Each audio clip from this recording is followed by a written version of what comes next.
Hej. I dag kunne jeg godt tænke mig at sige lidt mere om projektioner i skyggearbejdet.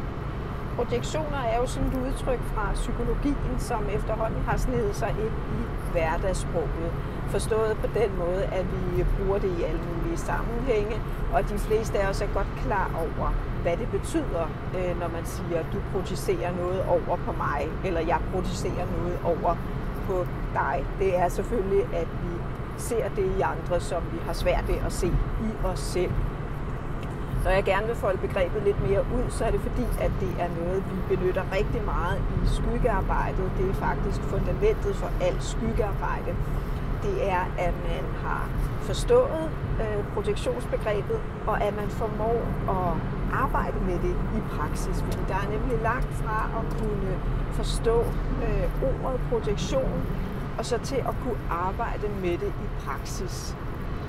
Når jeg siger, at projektioner og projektionsbegrebet er grundlaget for alt skyggearbejde, jamen så betyder det i praksis, at når du møder nogen, som du synes er irriterende, for meget, for pinlige, eller nogen du er misundelig på, og de ting kan sagtens hænge sammen, forstået sådan, at når du synes, nogen er for meget, så bunder det i virkeligheden i, at du er sådan lidt misundelig på, at de måske tør stille sig frem, at de måske tør gøre noget af alt det, du selv drømmer om, men ikke helt tør endnu. Så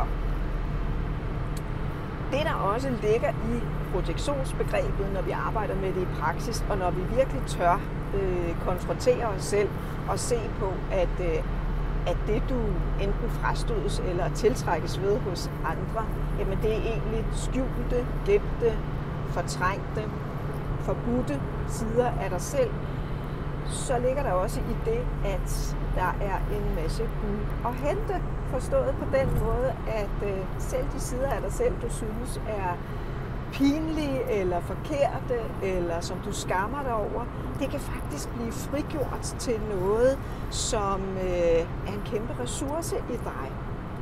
Det kræver selvfølgelig en nærmere analyse, det kræver et mod, det kræver at turde konfrontere sig selv og nogle gange andre, men den tid, vi bruger på det, er rigtig godt givet ud, fordi du vil få adgang til nogle ressourcer i dig selv, som du højst sandsynligt ikke var bevidst om før.